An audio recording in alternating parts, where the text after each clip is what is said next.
It is 1 o'clock. Good afternoon from the Superbook.com Sports Desk. I'm Lucas Panzica. The final injury report before the Titans take on the Green Bay Packers for Thursday Night Football at Lambeau Field tomorrow will be released this afternoon. Yesterday showed kicker Randy Bullock not practicing with a calf injury. Bud Dupree did not practice with his hip, and Lonnie Johnson held out with a hamstring, along with center Ben Jones did not practice with a concussion. The good news, Jeffrey Simmons returned to practice as a limited participant, was seen without a walking boot on that ankle injury. Aaron Brewer, Christian Fulton, and Ryan Tannehill were all also full participants, as well as Elijah Molden.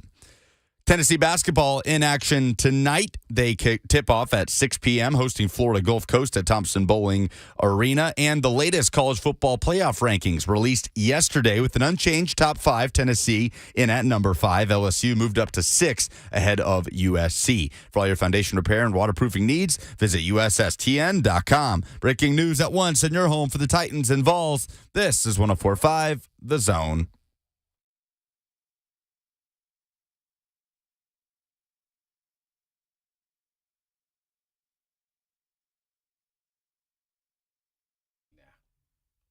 Mickey 104.5 The Zone. I just realized I've started the show without my headphones. You got any headphones? No. They sitting right here on the floor. Right you're ahead of me on that. Yeah, because I never wear my headphones. I figured out how I could do it without putting my headphones You seem so far away. Normally I hear your voice right in my ears. I mean, we're 8 feet from each other, but I'm like, man, I'm going to have to get these headphones. I feel like I should just tell you and Lucas, like, you guys just talk for a second. Let me get these headphones out. Well, Mickey can't hear me right now, I don't think, so I could say anything. Well, I can't. Oh, okay. He can hear it through my headphones. Never mind. Yeah, I got it on blast. You know, I could. I'm losing my hearing, so I just make sure I set it right there. But naturally, you're on the Blaine and Mickey show here from 1 to 3 here on 104.5 The Zone. And naturally, we're always interested in the Titans update on the injuries, right? And Ben Jones has got to be at the top of that with concussion, short week. How much, does that go into play? I would call him an Iron Man at the position and playing center. It's almost like he has to have a broken leg for him not to play or something like that. He's the tough son of a gun.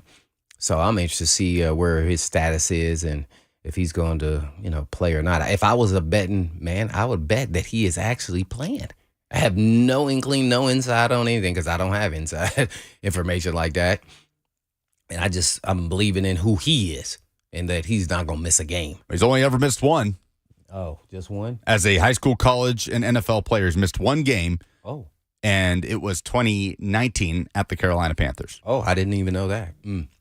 It was interesting because normally I think we always feel like, remember that was the second play of the third quarter when the guy ran into him on the blind side. I don't remember seeing anything. And didn't you say that, he was high-fiving people after the game, seemed fine. Right. You're going into, when they were videoing, naturally, sometimes things hit you a little bit later, but concussions, I don't know. You pretty much know when you got one. I mean, now it can happen to a game and you play through it and then it can kind of escalate. So that can happen.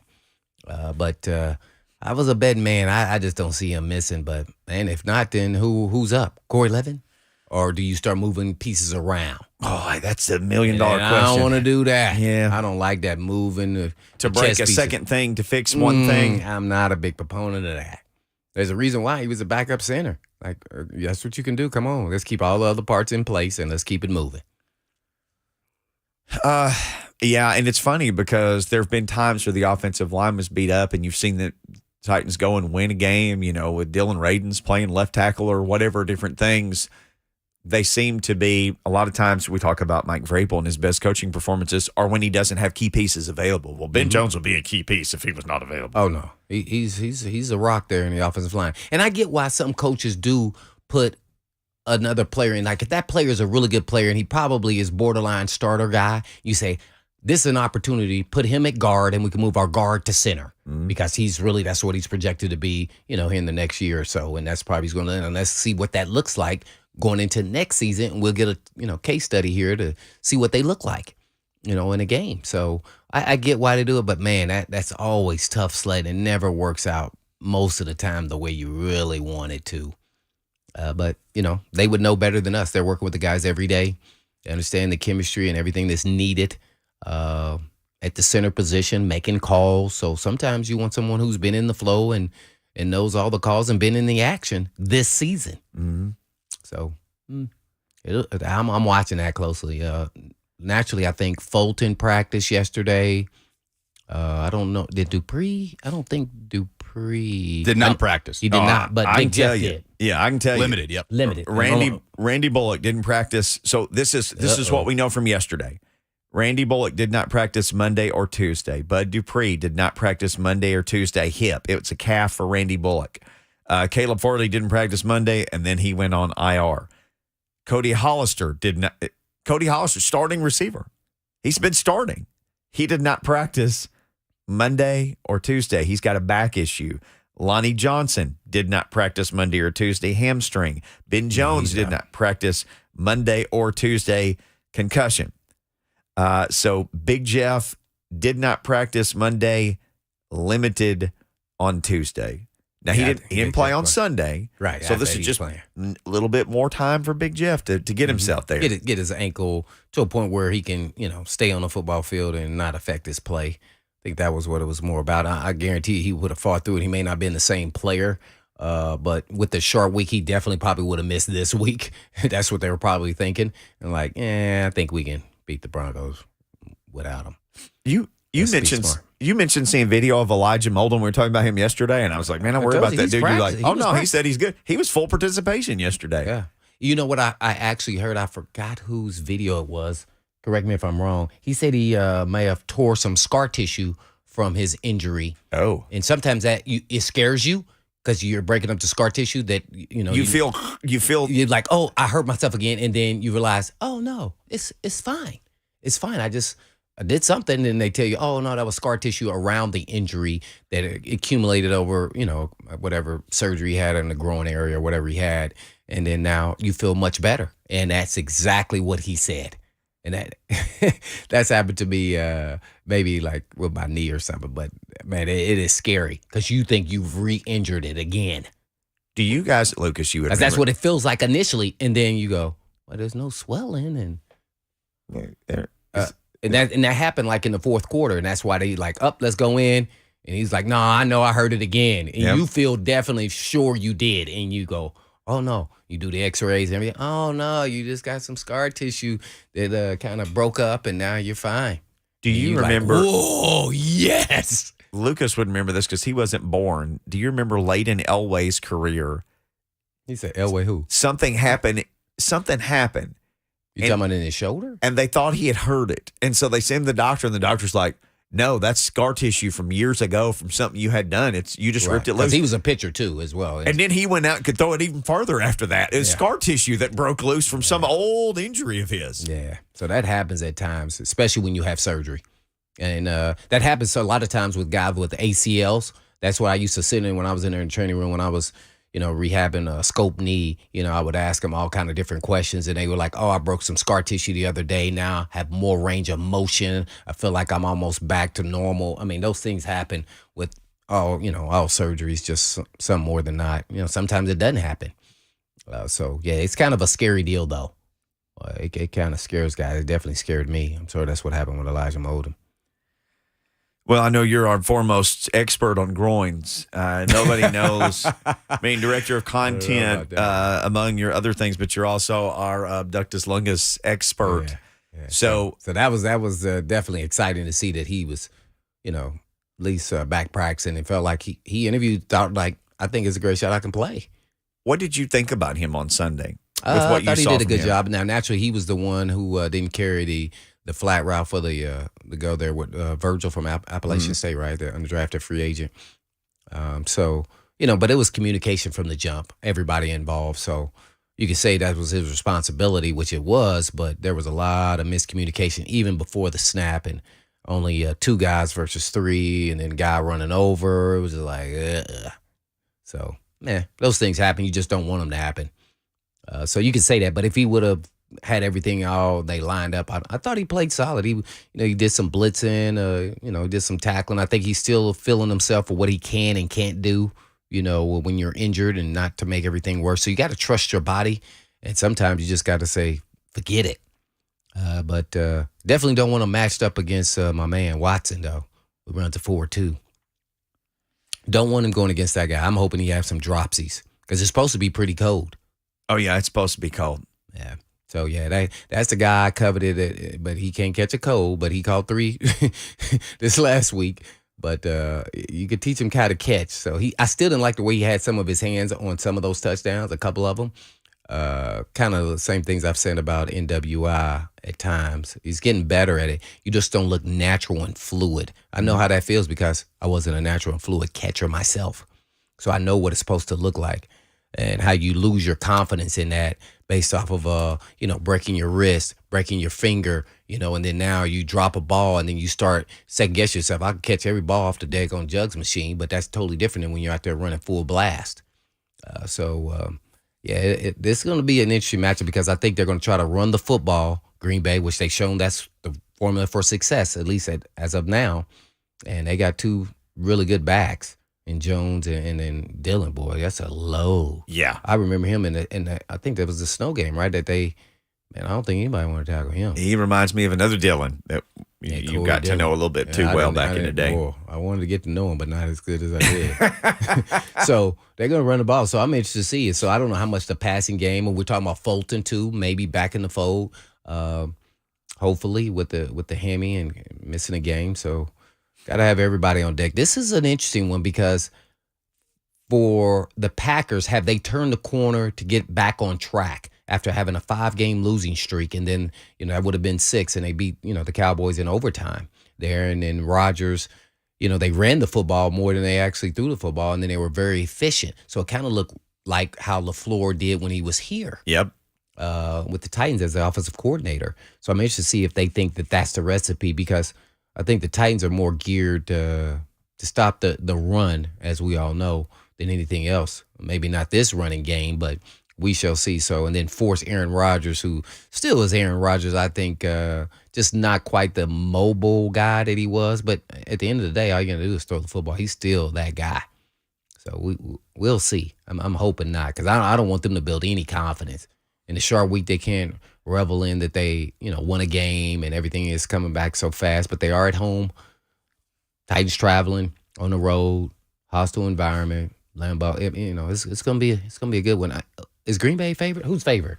Green Bay by 3 the last time I looked. So essentially, that's an even game. You get your 3 at home, right? So yeah, that's an even game. So yeah, I think this is a coin toss game. I would be elated if the Titans won this game because I think they could put them in a whole nother stratosphere as far as their ranking of what people think of the Tennessee Titans. Because me personally, I am starting to believe that they can win games in the playoffs after watching Philly and the Eagles and the Commander skins, command skins, yes. Get run right through them. I'm like, I think we may be able to beat the Eagles. Earlier in the season, I was like, man, we have no shot of beating the Eagles when they were like 6-0. It was a couple games ago. I was like, they look vulnerable. So I'm interested to see if, just having one player missing kind of hurt them, stopping the run of Jordan Davis, the kid from Georgia.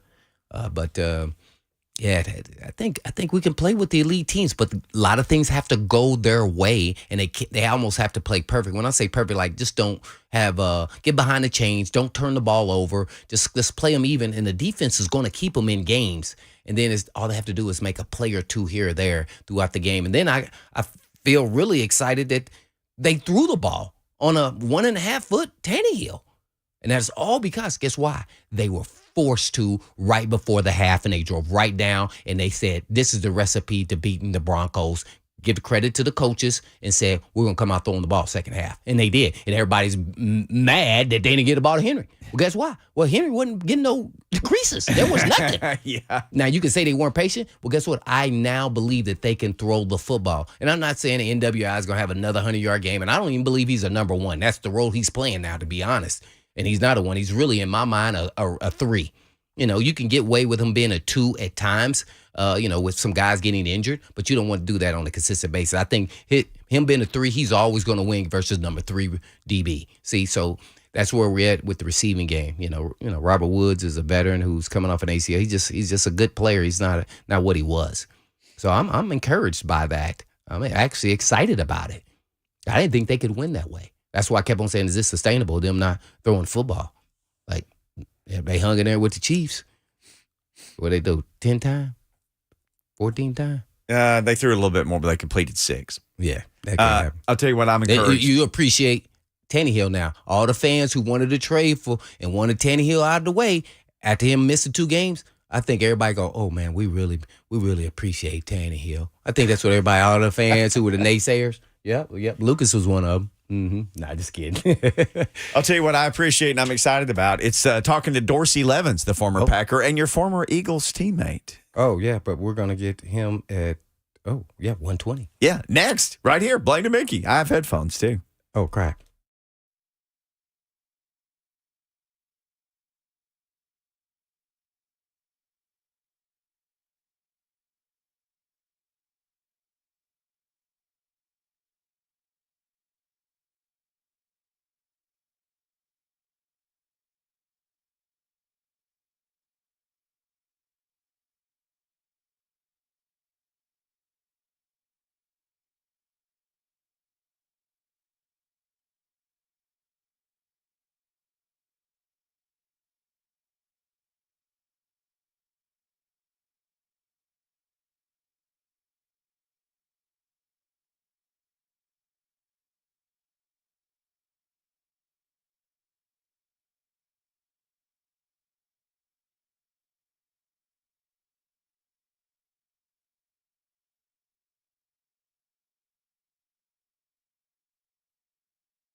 Blaine and Mickey, 104.5 The Zone. Boy, it's not often you get somebody great on the line, but Dorsey Levens joining us now. Man, he was fun to watch play, and you got to be his teammate, Blaine. Oh, yeah, no doubt. I had the privilege of getting to play with Dorsey Levens, entrepreneur, has his own podcast, the G Lounge there with Gilbert Brown and Amon Green, Super Bowl champion, former teammate there in Philadelphia, man. How you doing, man? Appreciate you coming on, Dorsey Levens. Blaine, man, good talking to you, man. Yeah, I appreciate you.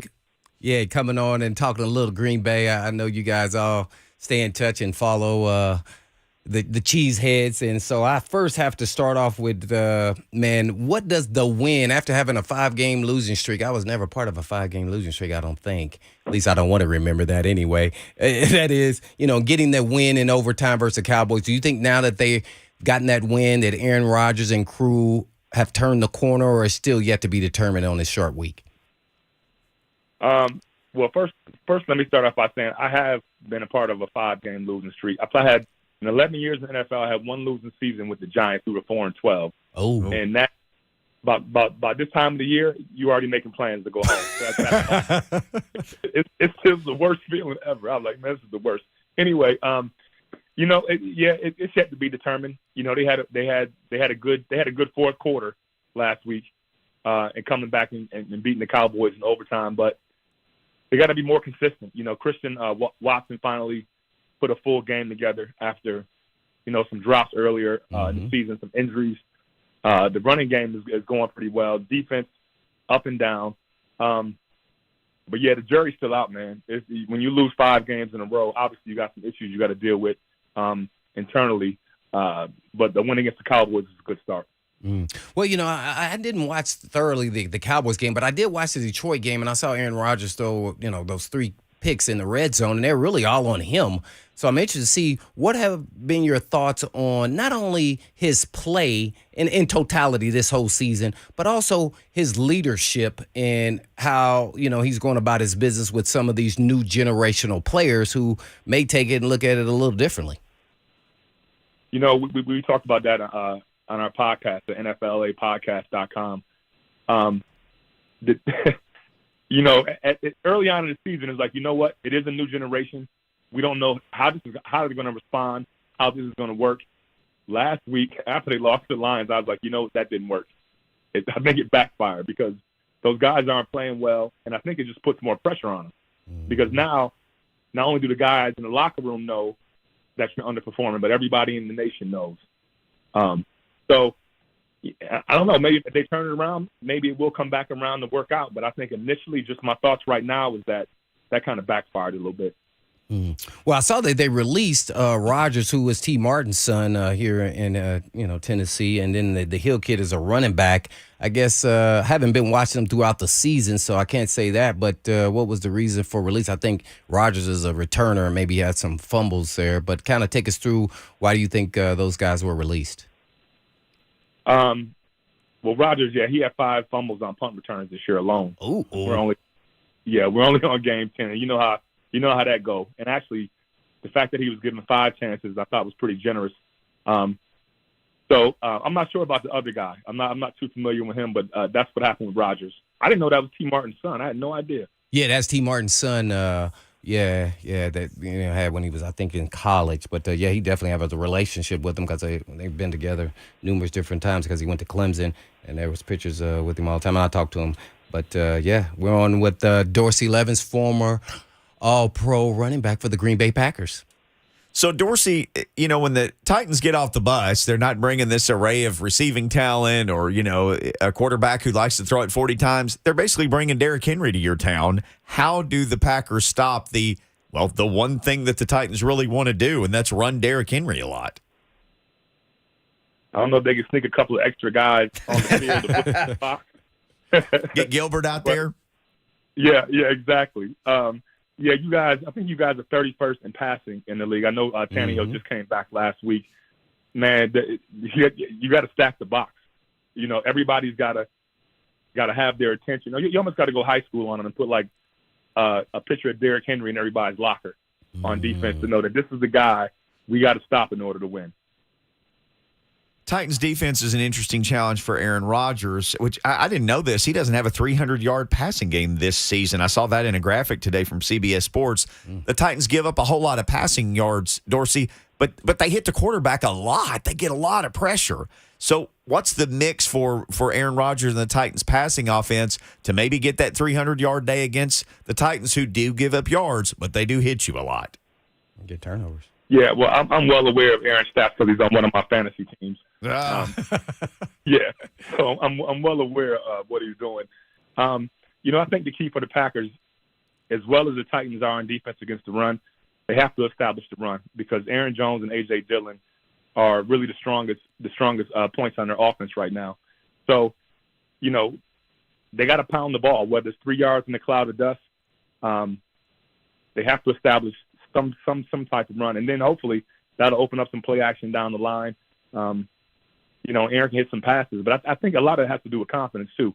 I think a lot of those younger guys, their confidence is a little bit better now since they won a game and they made some big plays. So, we'll see. I think the biggest thing, and the Packers have issues on the offensive line as well. That's an issue Green Bay has to worry about. Well, you mentioned that. I noticed Jenkins back to yard, not practicing so far this week. What is the latest on the injuries with those guys and Rodgers' thumb and everything else injury-wise? They're playing everything close to the chest, but those guys have been on the injury report every single week. They actually, I believe, missed the first couple of games. But it's been a battle all year, and even when those guys do come back playing, you can't just come back in the middle of a regular season game without training camp and some live action. It takes some time to get back into the flow of things and to get adjusted, especially to the game speed. So I don't know, man. I don't know if they're going to play or not, but I do know when they do play, they haven't been 100% healthy. Talking with Dorsey Levens, at Dorsey Levens on Twitter. Again, Green and Gold G Lounge podcast, 11-year NFL vet, Green Bay, Philadelphia, and the New York Giants. Dorsey Levens. Yeah, 2 stints with the Eagles, huh? Yep. You went back. I did. Yeah. Yep. Yeah. One with you, Blaine. I appreciate having. There was as a running back, guys always say, which guys hit the hardest, and they'd always expect me to say, spit out some linebackers' name. Blaine was one of those guys with that. Blaine, you got a crooked finger, don't you? I do. Yes, I do. Yeah. Speaking of Corey Dillon got me on that. Yeah.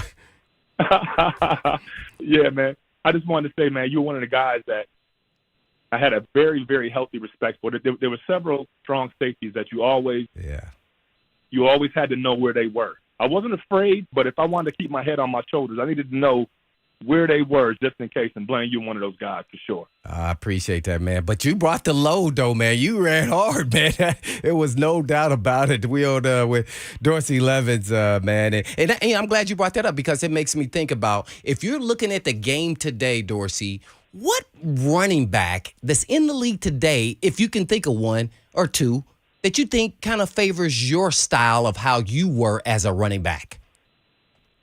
Man, I don't know because I think the guys. You was an I formation kind of guy, right? Mostly. Oh yeah. Well, we ran a West Coast offense too, so we ran a lot of split back stuff. Yeah. Mm-hmm. Yeah, I was involved heavily in the passing game. Mm-hmm. Yeah, probably Najee Harris, the guy from Pittsburgh, is probably similar to me. I would like to say like Jonathan Taylor and Nick Chubb, but them guys got speed I didn't have. I could break out in the open, but chances are I wasn't gonna make it to the goal line. No doubt about it. We're on with Dorsey Levens, all-pro running back for the Green Bay Packers. I guess, I only got a chance to play in Lambeau one time, and boy, was I just elated, and we actually lost there at the end. But tell us what it's like to play in Lambeau. I know it was easy to you. You did it every week. But when you first played in Lambeau, what was it like with all that history? And then, the leap. I think Leroy Butler's going to be honored there at halftime. I think he may have been the first guy. I don't know if you could correct me on that if I'm wrong. But just kind of the whole Lambeau experience. Yeah, so it's funny because Leroy, and we always give Leroy a hard time about it because Robert Brooks said he invented the Lambeau leap. Oh, okay. Robert even trademarked it, I believe. But Leroy got all the credit for it. But with that being said, man, it was truly a home field advantage, because it's cold. it's bitterly cold up there, man. I mean, like, we didn't even want to play in the cold. But we knew y'all coming in town. We knew if y'all came in late, y'all had that circled on your calendar when the schedules came out, knowing you was gonna have to pack some extra long johns and some extra socks. Because it was gonna be one of them days, man. But it was just, no matter how cold it is, man, those fans are gonna be there, giving it 100%. Like, even this year with a 5-game losing streak, if they lose 10 games in a row, they're still gonna sell out every single game for the rest of the season. Yeah, no doubt about it. I know last week, McCarthy was back in town. I mean, what was that probably like for him being on the other side of the sideline? Because I thought he made some crazy, going forward in that overtime, I thought that was kind of a crazy loon too. I think he just really wanted to win back at home. But I'm probably sure it was good to see him and being back in Green Bay. Yeah, it was good to see him. I didn't get a chance to play for Mike, but I've had a lot of conversations with him, man. He's a good dude. And I kind of, he won a Super Bowl in Green Bay. He's got a street named after him, not too far from the stadium. So always good to see him back. Obviously, he would have liked to have gotten the win, but, it is what it is. I have to ask you this because I always talk about him and I keep in touch with him, and that is what makes him such a great coach. And he's not even part of this equation, but he is with both of us, and that is Andy Reid. Just talk a little bit about Andy Reid so someone else can hear, what I felt when I played for him and what a great guy he was, and just kind of, just give us your observation of who he is and why he's had so much success. So I played in 3 Super Bowls, and Andy Reid was on the staff on all 3 Super Bowls. And I think that says a lot about his character. 2 as an assistant in Green Bay, 1 as the head coach in Philadelphia. Andy is easily my favorite head coach in the NFL. Yeah. Easily my favorite head coach. And I tell guys this all the time, especially the guys when I go back to Green Bay and we talk about, we just sit around and we talk. You know how we do. I was like, man, playing for Andy was like a part-time job. Like, he really, really took care of the guys. And like most guys or people listening, they might not understand, like, when we play during the NFL season, you play on Sunday. Usually you come in on Monday, watch some film, get a lift in, get some treatment. You have Tuesday off. I came in 2 years in Philadelphia, I came in on one Monday the whole time I was there. So Sunday after a game, we had a 4:00 game. I could be on an 8:00 flight to Atlanta, be home Monday, Tuesday, come back Wednesday morning on a 6:00 flight in time for practice on Wednesday. During the bye week, we got the whole week off, the entire week. Sunday, he said, come back the following Monday, and we have, a 10-10-10, which is an hour practice. Then we have Tuesday off again.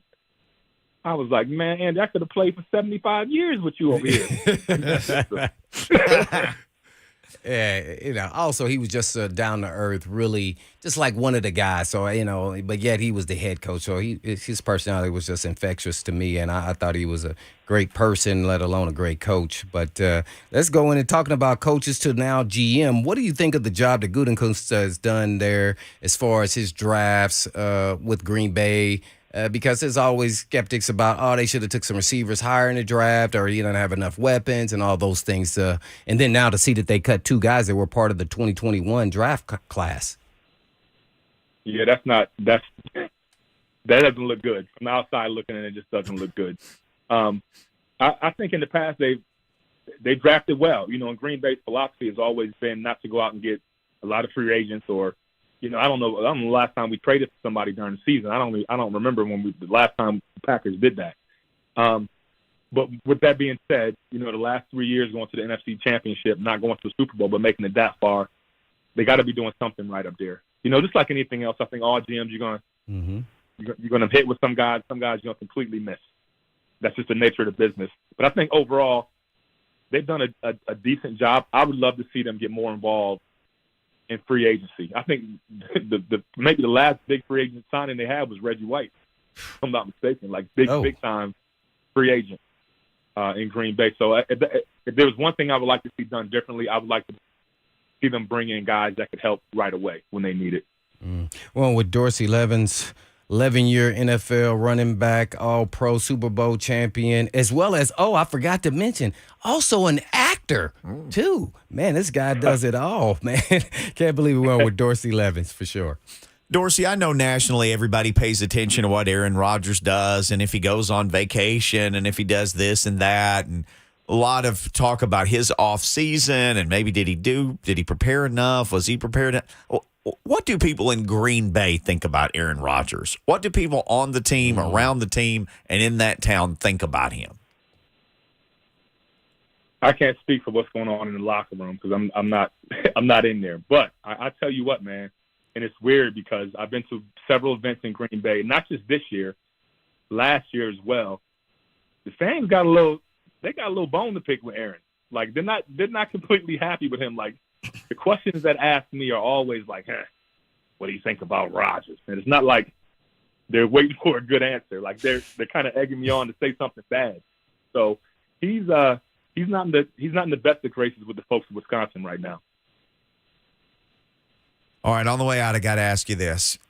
For anybody who's ever been to Green Bay, and Blaine's played there, obviously you're a legend there. If people don't understand this, it's a town about the size of Murfreesboro, Tennessee, which is a little bedroom community for Nashville. And like you can pay money and park in somebody's yard. It's in the middle of a neighborhood. What is it like to play professional football in what's the equivalent of a small town? So right before I got drafted, my agent asked me where I wanted to go. And I said, man, ideally I'd like to go to the New York Giants because I'm from Syracuse, New York originally. That would be great. Followed by, I don't care where I go as long as I don't go somewhere like Green Bay. You said that? I swear to God, I said that to him. As long as I don't. So draft day, he calls me. He's like, hey, man, Ron Wolf from the Green Bay Packers is about to draft you. I can't say what I said to him on the radio that day because I was not happy at all. With that being said, it turned out to be the biggest blessing in disguise because there's nothing to do there besides play football. So you have nothing else to do but to be focused. No distractions at all. And that's why I think we were so good. What did you? Oh, wait, I'm trying to think. I'm off the top of my head. Didn't you go to Notre Dame at first? Didn't you? Went to Georgia Tech? Yeah, I was there for 2 years, and then I transferred to Tech. It wasn't cold at Notre Dame. I'm from Indiana now, by the way. Oh, no. So, listen, like, when I transferred from Notre Dame, I had one criteria, south of the Mason-Dixon line. That's it. Done with the cold. And then I go back to Green Bay. There you have it. Dorsey Levens, who's also Green Bay Packers Hall of Fame in the Green Bay Packers Hall of Fame, man. So appreciate it, Dorsey, man. Thanks as always, bro. Thanks, Blaine, man. Talk to you later.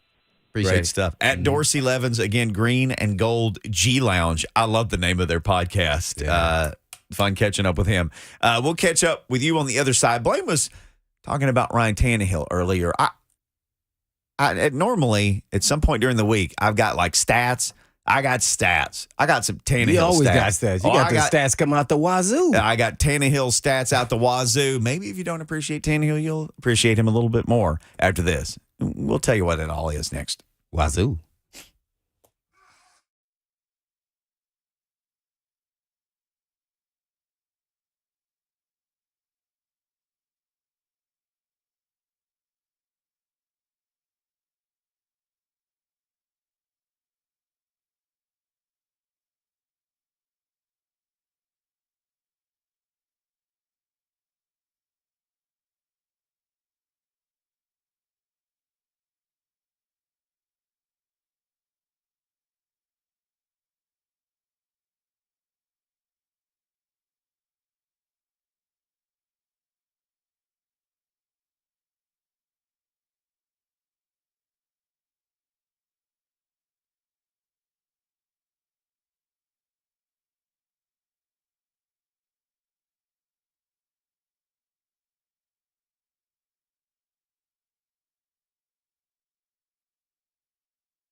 Yeah.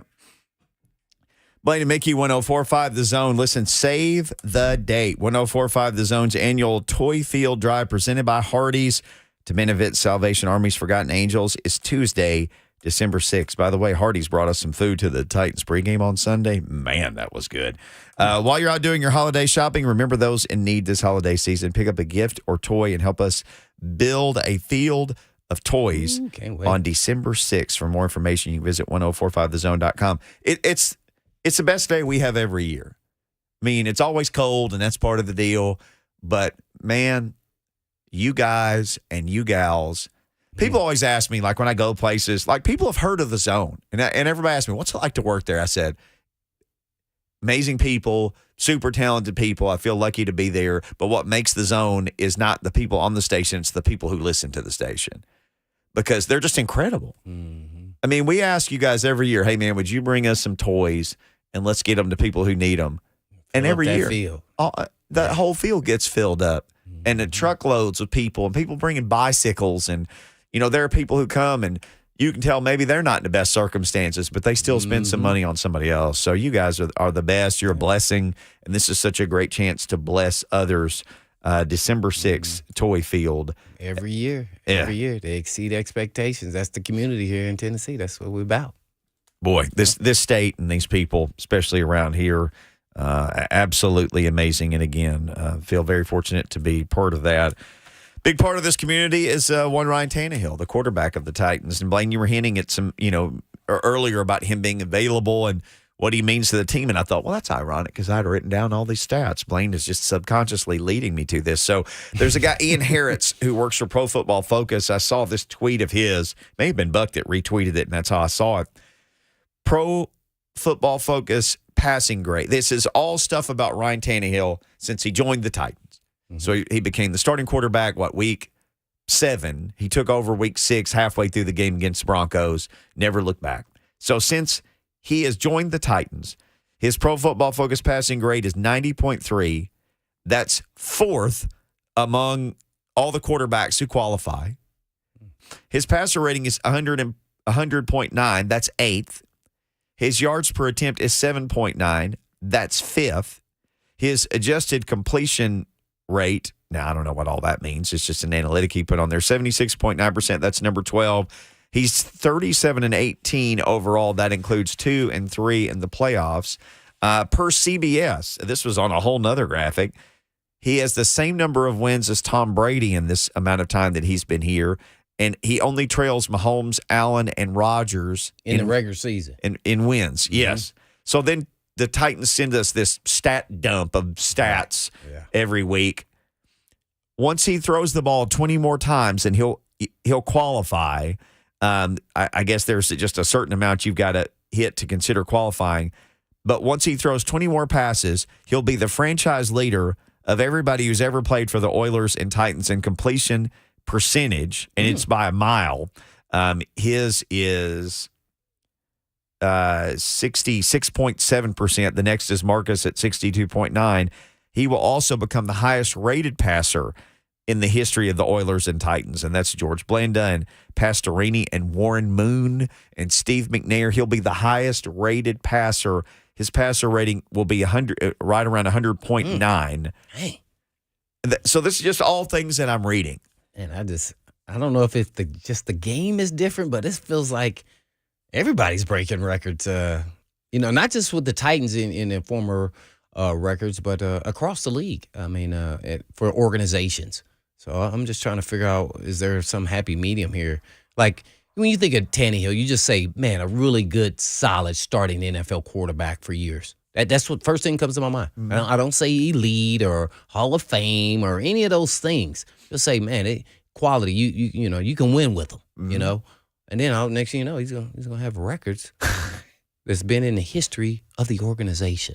History now. Matter of fact, he's gonna pass up some Hall of Famers, as you mentioned some of them, and with Warren Moon being a guy that I got to play with 1 year. Yeah. You play with Warren Moon and McNair. How crazy is that? You play with both of them. Oh. I mean, you played a lot with McNair, but a season with Warren Moon? Yeah. You never played with George Blanda, but, you did play with Moon. No, I don't even think I saw him play, but but I did get to play with really elite level quarterback. So yeah, that was pretty cool. But I have to say this, McNair was the toughest. But somebody asked me that question: who would you choose?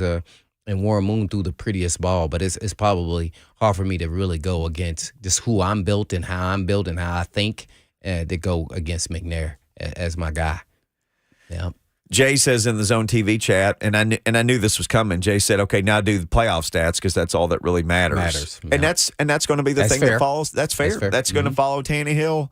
That's going to follow him and until something changes with it. Mm-hmm. That's why I said that's the only thing that matters to me, because at this point in time, that's why I was so excited after I saw this last game versus the Broncos, because first of all, he wasn't healthy and he still threw the ball. He was rusty in the first. I think he started off 3-10 or whatever completion. It wasn't very good, and then all of a sudden he kind of started getting into a rhythm and a flow. He started getting loose and getting his confidence and where he wanted to go with the football, and he would look like the old Tannehill. And I just want to see him look like that when the stakes are higher. And I think he's capable. But to me, as an athlete, you must do it in the regular season to believe that you can do it after some things are going to go wrong or you're going to have some adversity, especially in a playoff game. Things aren't going to go just like they are in the regular season. Things are moving faster. Guys are better. They have better teams when you're playing the playoffs. So I believe he can get it done. I know, unfortunately, last year I was just as upset as everybody else. I wasn't upset enough to say we need to get another quarterback because I'm like, we got to get a Hall of Fame quarterback then to be better than him, and I don't think that fits in this offense. I just think that guy's going to be one to throw it around the yard like Aaron Rodgers. Oh, yeah, get Aaron Rodgers. Yeah, he is a better talent. But he doesn't want to throw only 20 times a game. Just like Green Bay's going to have an issue there with him just throwing 20 times. Right. And LaFleur, watch, I guarantee it. He's going to be like, hey, man, I wanted to put him on my back, and I got it. And luckily they won, or he would have been perturbed. So once you hit this elite status, I just don't think with that team philosophy here under Vrabel, I just think it just doesn't fit. It doesn't work. And we're talking about diva receivers to anybody. Like, I just don't think it fits under what they're trying to do here in the culture of a team. You don't have to be an elite quarterback to win games. So we want to see if Tannehill can get it done, because I want to say that he can, but they're definitely hurting his shot of doing that by not even having a number one receiver. Like, man, this is tough sledding there, man. I mean, NWI is our best receiver. I mean, nothing against NWI. Great story. Worked his way up, and he really is a 3, maybe 2 sometimes on most rosters. And, had a great game, had career high. So how often do we think that's going to happen?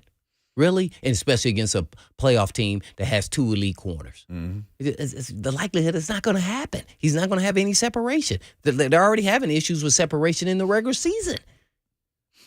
So that's why they need to be throwing to the tight ends. Well, it's Chico Conquo going forward. And we can get into this some in the next hour, hour number 2. Roy from Smyrna's on the line. Roy, we can take your phone call. Big hour number 2 coming up. Plenty of Titans talk. Lots of other stuff to get to. Jordan Dajani. We'll take a look around the NFL and more. It's Blaine and Mickey 104.5 The Zone.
Blaine and Mickey 104.5 The Zone. What's up, everybody? It is game day eve. Titans on Thursday Night Football tomorrow night against ye old Green Bay Packers in Green Bay. It is supposed to be cold. Ooh, it's going to be frigid.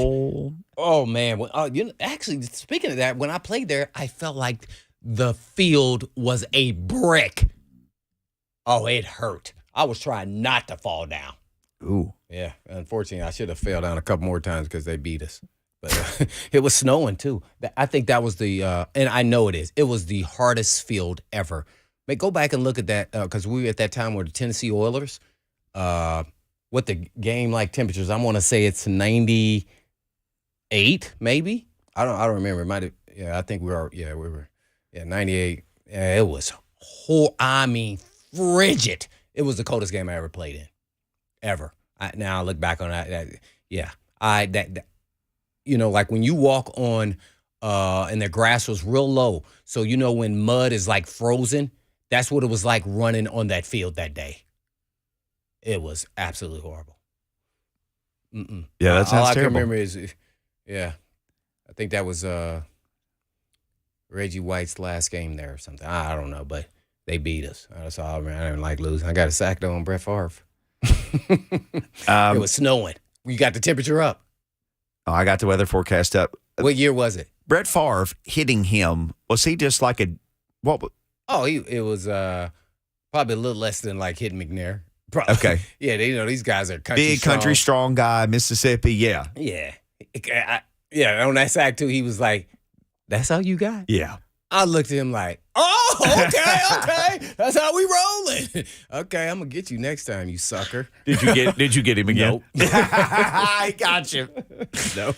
This is Davis Nolan tweeted this earlier today. Oh, you're talking about the temperature for tomorrow? Yes, to my friends heading to Green Bay, likely not above freezing the whole time you are there. Snow flurries ending game time 20s during the game. Is this cover yourself in Vaseline weather? I mean, 20s. Well, I'm putting the Vaseline on and long sleeve. Yeah, you told me I didn't care. You can call me not tough. I'm wearing sleeves. Yeah. My play gonna tell you I'm tough. That's all I got to do. I gotta make sure I'm warm now, because at some point you're gonna be standing or sitting. You got the heaters on the sideline, and they do crazy tricks like, "Oh, your heater it broke. We'll get you another one hopefully before the game starts." Didn't know. So everybody's over standing until the torch fire there, and somebody burned there behind, standing behind that thing. Yeah, you huddled up around like little bears. Cubs all trying to stay warm around the fire. Oh, those heaters with the fire. That's an old farm shop thing. Like those go back to like farm shop in Arkansas. Mm-hmm. Yeah, I used to be surprised seeing those on NFL sidelines. Like, ain't no better technology than what we use. I learned real quick. Don't get too close. Oh no, that thing will light you up. I was like, whoa! Yeah, I haven't got the temperature yet. Oh, you didn't look it up, Lucas. Lucas is back there doing some real work. I can get that for you. It's going to be about 20. Almost burnt me. I think it's going to be sitting at 20 during the game. Game. We should have won. No, he's saying his game against the Packers when he played there. Oh, I think it was 98. You think it was 98? Yeah, but yeah, that was the hardest a field ever has been. It was frozen. It was the entire field was frozen. I really believe they should have canceled that game. It was that bad. Oh, they ain't gonna. I couldn't even. I mean, I'm running, and I have cleats on, and it's bricks. Oh, let's see. You see some temperature. I'm telling you, it was the coldest game. You just reminded me. It just hit me. It was. And if you tell me come back and say it was like 30, I'd be pissed. It was 98. No, it was 98. Lambeau Field. Oh man. That was the only time I played in Lambeau. You got it? Yeah, it was. So this is from TennesseeTitans.com. It's an article by Jimmy Wyatt from 2016, the 3 most memorable snow days in Tennessee Titans history. So 1998 in Green Bay, it was 29 degrees with a wind chill of -1. Okay. It was freezing. Good enough. And it was Reggie White's final game. Yes. Yeah, Steve McNair threw for 263 yards, 3 touchdowns. 2 of them to Derek Mason, and the Titans lost 30-22. It was the Tennessee Oilers. Oh, you guys were the Oilers. Yeah, Tennessee Oilers. That's right. We were still Tennessee Oilers. Yeah. Blaine Bishop had a sack. Lonnie Martz had a sack. Josh Evans half a sack. Kenny Holmes half a sack. It didn't sack enough. I remember we should have been able to make a play that really cost us the game at the end there. I think Favre and him were driving down, and we missed a pick or something, and then he naturally got a touchdown, and it was over. Yep. That was only 26, but the wind chill was -1 degree. Okay. Yeah, that was a cold game. That might have been it. That's it. That's the coldest. It felt like the coldest. Anyway. Did something happen to Favre in that game? Because on the last three drives, the quarterback for the Packers was Doug Peterson. Really? Jags head coach Doug Peterson. Oh, that might have been why I was perturbed that we lost then. Yeah, I think he threw a completion. It was a third down, and we had him right where we wanted, and we didn't stop him. They kicked a couple of field goals on their last 2 drives. We're having a Brett Favre. Kicked a couple of field goals. You guys scored. Derek Mason got a 3-yard touchdown, and you got the 2-point conversion. It was 30-22, and didn't get the onside kick from Hendrick. Yep. There you go. Oh, wow. That's funny. I didn't think I was on point on that, but yeah. 29 wind chill of 1, that means the wind was really getting with it. If it's chilling 29 degrees away from you, that means that was a little bit windier than what I would want to deal with. The mask on under my helmet. Oh, that deal. That's how I know it's one of the few times I ever did that. Well, I would have the mask on. Yeah. Under the helmet. I'd have a mask on under my helmet tomorrow night. Would you say? Nothing. Let's take a couple of these phone calls on the Mark Spain Real Estate Hotline. Roy in Smyrna has questions or comments. What's going on? Roy. Yeah, what's up? Hey, you're on the radio. What's going on? Hey, man, I just have something I was watching today. I was watching a little bit of Good Morning Football, and they said that if Rodgers had lost to Dallas, he might not be the quarterback anymore. And I found it a little unique that one of the best quarterbacks in the eras today, Brady, his last game was against the Titans when he lost to the Titans. And wouldn't it be unique if Rodgers' last game as the Packers starting quarterback is against the Titans? I was wondering if they would go with the Jordan Love era. Roy, it's a good question, but they're only a game and a half out of the playoffs right now. Yeah, because of the division there. Yeah, they're still in the hunt, so they still got a shot. So that doesn't make a lot of sense. I get, the speculation there. I think a lot of people were trying to say that, hey, let's see what we got in Love and see if we got some equity in maybe trading them. That way they got some film on them, and whether they decide to go Rodgers retires or they have Love as trade bait. Now we got some film on him in a real game, so live game in the regular season. So yeah. Yeah, I wouldn't be shocked, but right now, no. That'd be cool though if that they played so well that they end up no longer going with Aaron Rodgers. That was, I don't know if that'll ever happen. Yeah, that code name, by the way, yeah. Dice in Texas said he went sleeveless. Dr. Smooth. Yeah, Dr. I'm gonna look good. Yep, I said Dr. Smooth was not a doctor on that day. He was a ding dong. Yeah, Dice, we love you, man. Not in no sleeves. I might have not had sleeves, but I probably had some elbow sleeves on, and I would try to look like I was some Terminator type dude. I don't know, but I definitely did not go sleeveless. I asked Dyson once, I changed at halftime because Dyson was a Tennessee Oiler one year when he got drafted in '98. I said, "What was it like to wear the baby blue?" And Dyson told me I don't think we ever wore it in '98. We wore white every game. Yeah. And I did not like that because I said, white is soft. We're not intimidate anybody. It looks sweet, but the Pack is wearing all white tomorrow night. I know it's all white. Yeah, color rash. Color rash, yeah. Yes, and the Titans are, I guess, wearing all blue. Yep. Oh, that's going to look good. Watch who looks mean, like a fighting machine. Navy blue. Mm-hmm. I hope they play mean. Well, somebody's going to be there. It's Browning who's calling us here on the Mark Spain Real Estate Hotline. You're going to be there, huh? You going to the game? Yeah, I'm somewhere outside of Chicago at a Love's gas station. It's starting to snow already. Hopefully right enough close for Green Bay. Y'all keep talking about -1 and stuff. That's not very cool. Yeah, on the wind chill, yeah. Have you been up there for a game before?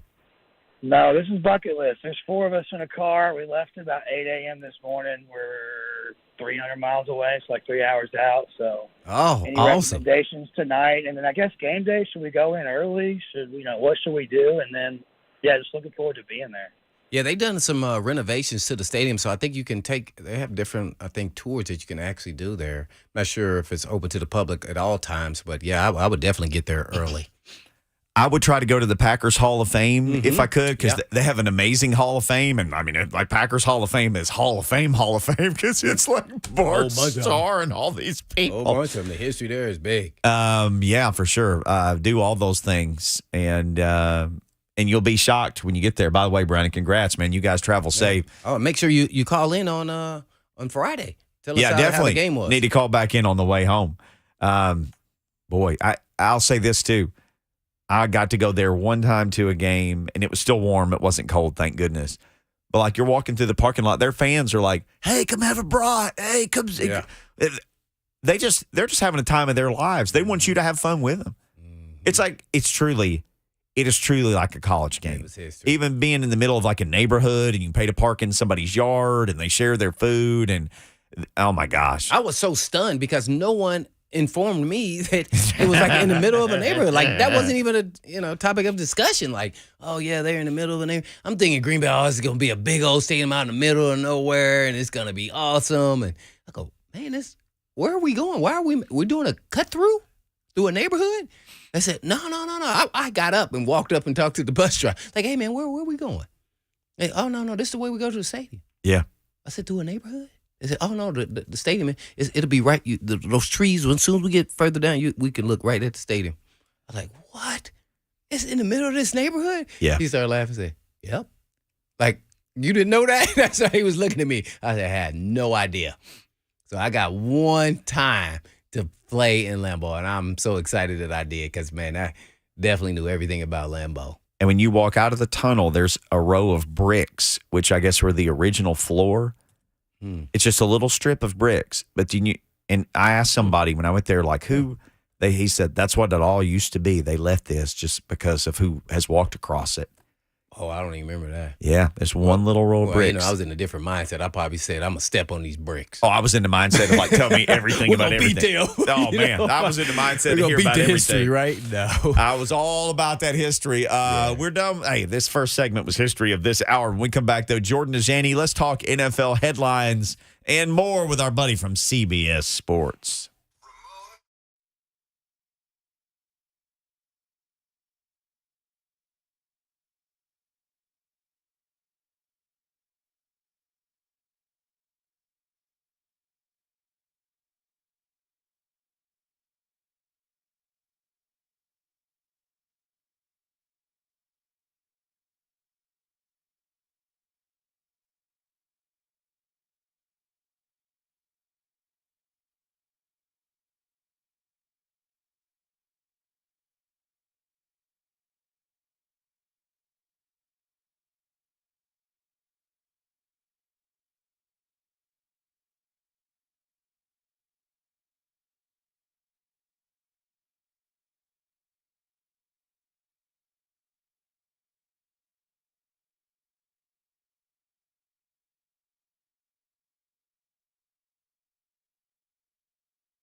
So if you own a house, you've got a huge asset. Yeah.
Blaine and Mickey, 104.5 The Zone.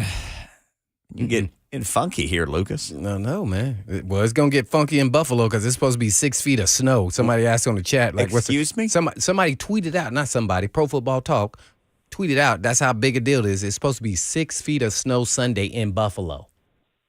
Oh, Hey, what's going on? And then guys? the game is still scheduled. yeah. I might have missed the first part of your conversation. Guess My what? bad. If I was playing, I wouldn't be there. Jordan Dajani jumping in with us from CBS Sports. Yeah, Blaine was reading the Buffalo forecast. If you see this 6 feet of snow and the Titans don't play, so that game will probably be on in this market. We can all watch it.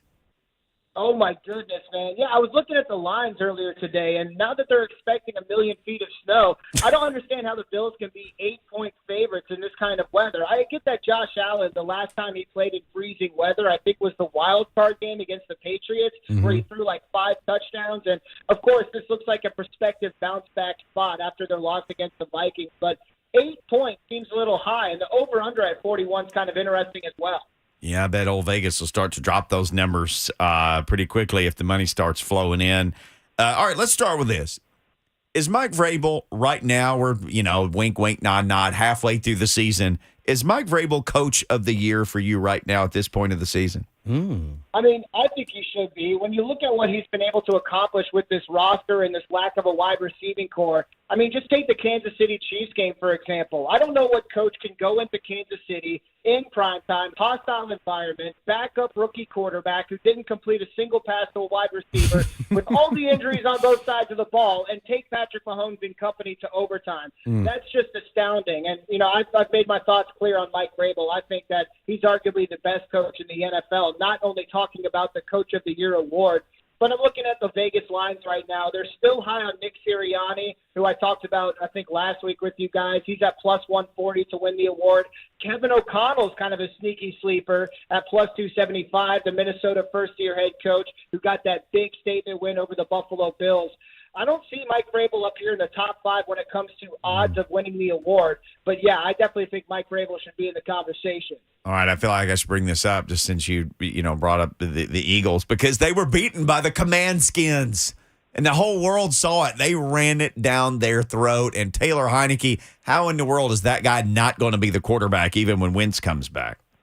We are Commanders. Da, da, da, da, da, da, da. Go Command Skins, man. I'll tell you what. I was surprised by this win, but I wasn't exactly shocked. I thought that the first loss for the Philadelphia Eagles would come against a divisional opponent because those coaches know the Eagles best. They know how to handle Nick Sirianni the best.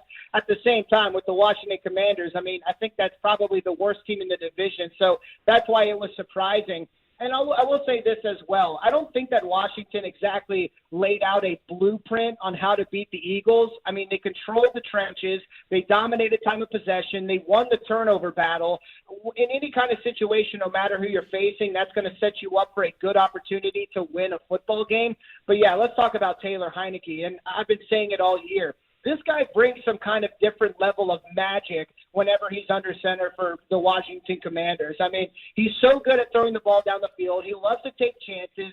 He's good at throwing the ball to a spot. He's a gamer. He's a competitor. And his teammates love playing for him. Just ask Terry McLaurin. I think he's going to be the starter moving forward because he's brought a different level of juice to this Washington Commanders team. I mean, go back and look at how Carson Wentz performed against his former team earlier in the year at home in D.C. He did not do well. They lost by double digits. Insert Taylor Heineke on the road against Philly, and the Washington Commanders emerge victorious. This kid is a gamer. He's bringing the momentum, the energy. I would keep him under center if I was head coach Ron Rivera.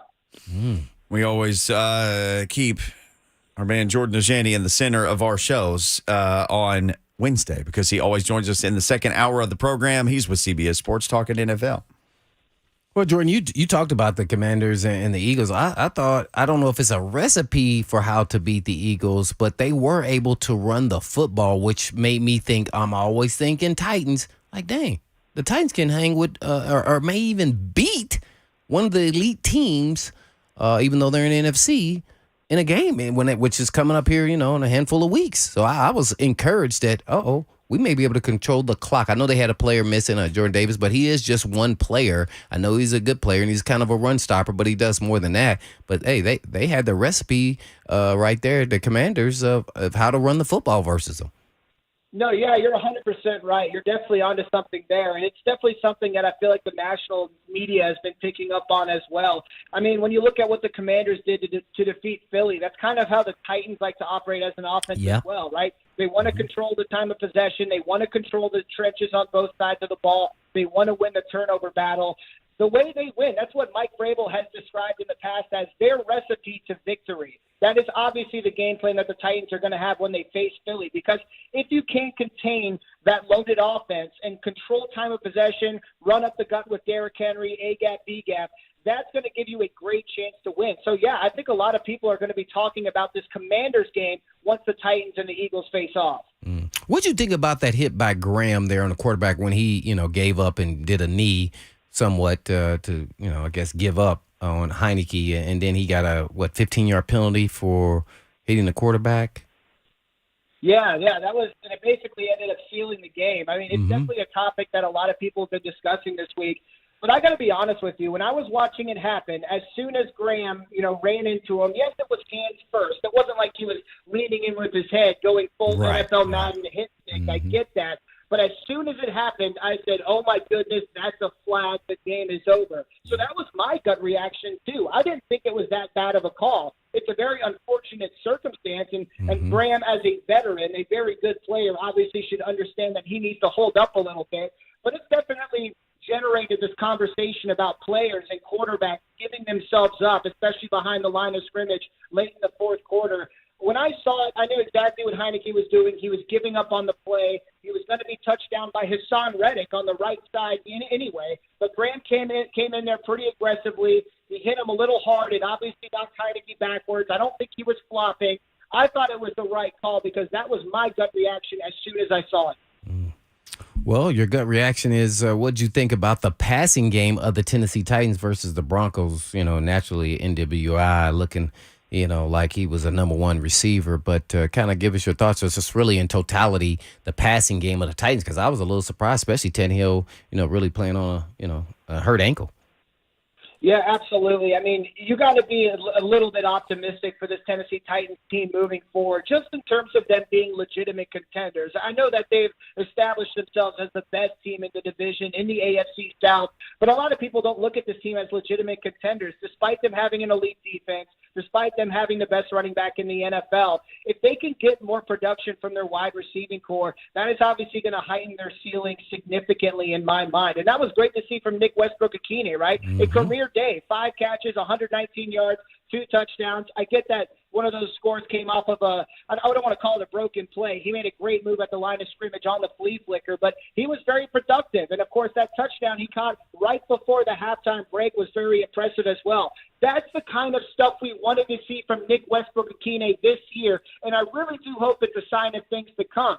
But apart from Nick Westbrook-Akine, Chico Conquo had 1 catch for 41 yards. Mike Vrabel has finally realized that he needs to be more involved in the offense. He's a guy that I talked a lot about with you guys during the offseason as a former Maryland football fan. I know what he can bring to an offense, and I think a lot of people are still hopeful for Treylon Burks, that maybe some of his best individual performances are ahead of him as well. So, yeah, I think a lot of people walked away from this low-scoring affair on Sunday feeling better. And I don't know if we're feeling good just yet, but feeling better about the passing attack in general. Well, before we move on, how about the Green Bay Packers and Rodgers? Did they figure something out, or maybe you got to do a little more homework here on maybe playing some more games with Green Bay and their offense and, their woes that they've had in the past? And then in the Dallas game, they won in overtime. So what'd you see? I do think that they figured something out. And the thing that they figured out is something that I've actually been writing for CBSSports.com since the offseason. With the loss of Devontae Adams, I said that the Packers had to rely more on their running backs, both on the ground and through the air. The difference in this game, at least one of the big differences, was that running back usage. Aaron Jones had a season-high 24 rushes. A.J. Dillon had a good game with 65 rushing yards. That was one of his best performances as well. And we saw that open up the passing game. I mean, Alvin Lazard and Christian Watson, the rookie who caught 3 touchdowns, made those Dallas cornerbacks look bad at times. This This Cowboys defense was supposed to be one of the best units in the NFL, but the Packers had their way against them, especially in the fourth quarter, and they did it by running the ball. I think this was one of the first times this year where they were able to run the ball more than they passed it. That opened up things for Aaron Rodgers. That opened up play action, and it also helped the wide receiving core as well. So I think that's what the Packers rode to success, rode to victory on Sunday. But at the same time, the Tennessee Titans, they have the second best run defense in the NFL, allowing just 85.1 rushing yards per game. So that'll be interesting to watch tomorrow. And we're Jordan Dajani, NFL writer for CBS Sports. Jordan, where do you rank that Justin Jefferson catch? Oh, my goodness. I mean, it's number one in my mind. I've never seen anything like that. It was one-handed. He basically used the defender to haul it in one-handed, especially given the scenario it was in, right? I mean, fourth and whatever it was, 18, game on the line, and that guy makes that kind of Michael Jordan-esque clutch play. It was absolutely unbelievable. And, you know, I was in the press box with you guys for that Titans-Broncos matchup. I didn't watch the Titans game for probably 20 minutes because everybody was honed in on the end of that Bills-Vikings game. Absolutely astounding. Justin Jefferson, I mean, he's on pace to break an NFL record for most receiving yards in a season. Kevin O'Connell has really opened up this passing game. I think he's the best wideout in the National Football League. Okay, you mentioned watching the Denver and Titans game, the punt fest that it was. As you watched Russell Wilson, do you think he's done? I mean, after what you saw, how effective can he be at this point in his career? I got to tell you, it's hard for me to disagree. You know, I think that Russell Wilson isn't the only reason the Broncos have suffered. You can point to a lot of different issues, especially on the offensive line. Russell Wilson really had to operate under duress the entire matchup. 6 sacks. I think he was hit 18 times in the QB hits category. That's obviously going to hurt any kind of signal caller and how they want to play the game. But, yeah, I mean, with how he's throwing the ball down the field, with how he's reading the field, he just doesn't look like the Russell Wilson of old. And, you know, we talked to him after the game on Sunday, and he just seemed downtrodden. He was still trying to give us his, you know, pep talk about how the season's not over, how they have to answer the moments and everything like that.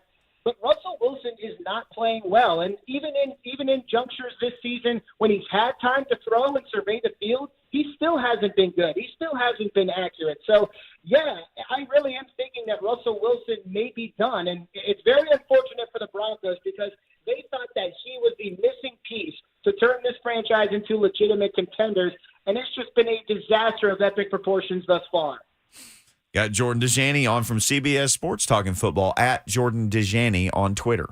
Well, Jordan, what have you thought about Dak Prescott's play since he's come back from his injury? You know, a lot of people are trying to question if he's better than the backup. I'm like, what? Is this true? Yeah, it's interesting because obviously I think Dak Prescott's better than Cooper Rush, but I think that the Cowboys play offense very differently depending on which quarterback they have under center. The Cowboys have two very talented running backs in Ezekiel Elliott and Tony Pollard. By the way, Tony Pollard needs to get many more touches than Ezekiel Elliott. I think he's proven that by now. But they operated through them primarily when Dak Prescott was sidelined.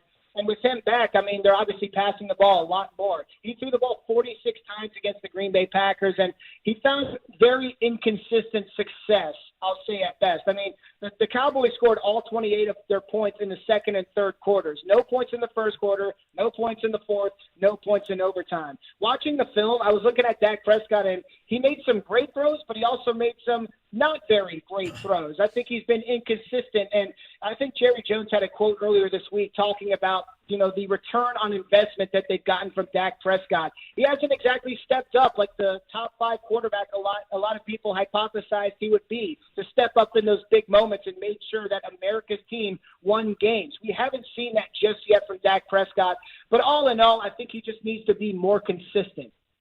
Well, if he's more consistent, then maybe they should run the ball and have a game plan just like they had with Cooper Rush.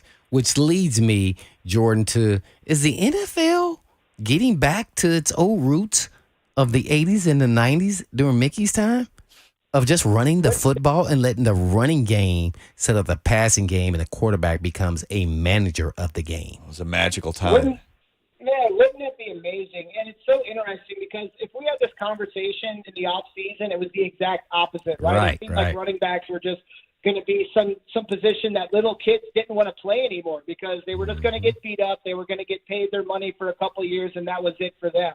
But it seems like things, just as of late have kind of been shifting in a different direction. And it's, in my mind, it's because the running back position is so undervalued. I don't think that people understand how important it is to have a great running back, not only to have them, bust off big plays on the ground, but also in terms of them establishing tempo, controlling time of possession, making defense respect them so the play action works. That's why the Tennessee Titans have been so competitive over the past few years and why Ryan Tannehill has been one of the best statistical quarterbacks over the past few years, because Derrick Henry has had to make defenses respect him, so he's been great off of play action.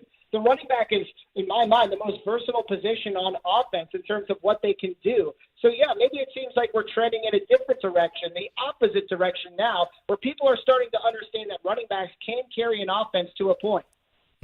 Well, we got this weekend coming up. What game are you more intrigued about watching? Yeah, it's a great question. I have to release my column tomorrow. We're actually moving it up with Thanksgiving looming, so we want to get it out before the holidays and everything like that. I haven't written it just yet, but I think there's some pretty interesting spreads on the board. I find it very interesting that the Baltimore Ravens are favored by 12 points over Baker Mayfield and the Carolina Panthers. I think that the Ravens are legitimate contenders, but at the same time, this team has been very prone to let teams climb back into games in the second half. 12 points seems like a lot for the Carolina Panthers. I'm a little intrigued by that. Not sure if I'm going to make it a best bet just yet. One game I am going to make a best bet is the Washington Commandskins visiting the Houston Texans. They're only favored by 3 points, which confuses me a little bit. This is a team coming off of a very emotional win, but on the flip side, they're also getting Chase Young back, one of their best defensemen as well. So I think Taylor Heinicke's going to bring some momentum into Houston. I think he's playing with confidence. I think this whole team is playing with confidence. So keep an eye on the Washington Commanders. But, yeah, man, there's a lot of great games on this slate. I'm fascinated by the Dallas Cowboys visiting the Minnesota Vikings. This could be a great spot for Dak Prescott to bounce back on the road and reassert himself as one of those best guys in the NFL. Very interested in that matchup, and obviously the Minnesota Vikings have been one of the biggest surprises of the year thus far. We'll see if they can keep it rolling. Yeah. Jordan, great stuff, man. People follow you at Jordan Dajani. Always great content there. And, of course, on CBS Sports, doing a fantastic job with you and your crew covering the NFL. Thank you for the time today, sir. Appreciate it, JD. All right, you guys are the best. Appreciate y'all. Yes, sir. Our buddy Jordan Dajani. Same time every week, every Wednesday. I know we have people who really look forward to that segment, and so do we. I'm looking forward to seeing one guy play more. One guy. Now, I'm going to tell you who, and I got some numbers to back that up next. And my man Lucas just said in my ears he wants to give away Predators tickets. So why don't you just come back for all of that next?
Blaine and Mickey 104.5 The Zone. Lucas Panzika rocking the wheels of steel today for us. We got breaking news? Yep, breaking news. I just saw Jim Wyatt. iPad died, so if it's breaking news. It was breaking news to me. Dang it, iPad. There was two breaking newses. Oh, no. Titans waive Chris Conley. Sign Josh Lambeau to the 53. Randy Bullock officially out for Thursday Night Football. Lambeau will kick it Lambeau. Oh, only you would do that. It is what it is. In fairness, I was about to quickly. say the exact same thing. So yeah, that was the breaking news. Okay. Yep, that cold weather. Oh, dude, watch this. Do you even make Randy Bullock go to the game? Oh no, he He's stays. out. No, he stays here on the STEM machine. Exactly. He's gonna borrow one of those battery powered jobs from you. It's you ain't lonely bringing two already kickers. been a kicker, but this would make him real lonely because he would not be going on that trip. Well, Randy Bullock has been pretty darn good, especially on short range stuff. He was fine Sunday. Yeah, and Oh, but that's still he's been doing the job. So that's a nervous thing to get a guy who has. I mean, it's the dude who got kicked literally to the curb by Urban Meyer. You could wait to say that. So, I mean, that's when we were signing off on the pregame show Sunday, I said, I just want the special teams to be like plus, not equal, plus. But this is nervous because it's a new guy in the equation because they're all used to each other's, okay, you know, the holder and the kicker and the snapper, they all have that synchronicity. Well, they got to get that now in 2 days with Lambeau. That drop by Conley and KC really cost him. Oh, yeah, that's so long, man. Dang. That wins the game probably. I just hope we're not That hit talking- both of his hands. That was really bad. Well, hey, man, they gave We're him a hoping shot. we're not talking about the kicker as the reason why we did not win. I hope so, too. Old Lambeau will be in limbo. This isn't in limbo. Chance to win Preds tickets. Smashville. Be caller 5 now to win tickets to see the Preds host the New York Islanders this Thursday. The Islanders, November 17th, 615-737-1045. You can represent your university at the Preds game on November 17th and buy a special college night ticket and receive a co-branded hat. Visit NashvillePredators.com/college nights to attend. Go have yourself some fun. This is from Corey Curtis. I saw him tweet this earlier today. Despite having only 7 receptions, Chig Okonkwo leads all Titans receivers and tight ends with 87 yards after contact. Chig. Then I saw this because I thought, Be Chiggy Wiggy. I saw this from Teresa Walker and I had it pulled up, but then my iPad died. It was basically saying the lowest separation that anybody had as a tight end this week from defensive backs was Austin Hooper. And he was the second lowest separation of anyone who went out for passes this past week in the NFL. And again, that made me think of Chig Okonkwo because we watched him kind of run away from people. Like his thing was to get away from separation during training camp. And they used him in all these high red zone and low red zone. And, you know, he was mismatched to the guy covering him. And then he just kind of disappeared once the season started. Each of the last 2 weeks, he has a 40-plus yard catch. So 41 and a 48. That's his only catches in those games. So then I thought, I wonder how much. You should have thought that they should have got him the ball more. Then I thought, how much is he even playing compared to the other guys? So I went back and looked at the snap counts versus Denver. Chig, well, I'll start with who got the most. Hooper got 36 snaps. Mm-hmm. And oh, by the way, that stat you gave out, but I think 2 or 3 of those times he got first downs with separate. He didn't have no separation. Well, he was breaking tackles, pulling people to first downs. He sure did. I mean, he still is a viable part of this offense, I think, even though he's just using his we're veteran tricks at this point. Swain got 32. Chig got 20 snaps. Mm-hmm. Yep, because he don't block. Boy. Mm-hmm. It's just like the receivers. Yep. You can't block. Well, can't you just get in the way, Chig? Come on, Chig. I know your big quads and calf can get in the way somewhere, man. I mean, wouldn't you? So valuable. We need you. Come on, Chig. Seriously, they need him. I mean, He was a playmaker. Breaking tackles. He showed some speed. I'm like, whoa. if you're not getting big plays from receivers, you're not getting. And I say that I know they ran a flea flicker to NWI, and it was a nicely drawn up play. But it's a trick play. He didn't run away from his guy. It was a trick play. Yeah.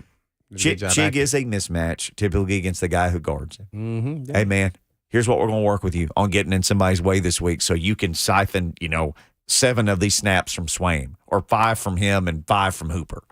Then you got him up to 30 snaps. I mean, yeah, the Packers secondary is not bad. It's their run defense is just okay. So we're going to may not throw a lot, but they're going to throw more with Tannehill. So I'm hoping they just kind of keep this balanced here, maybe tilted a little more towards maybe in this game more towards the run because it's going to be cold night game. They're not good against the run. Yeah, Derrick Henry hasn't had like big carry loads the last couple of weeks. 17 and 19? Yep, he should be fresh. Both feet.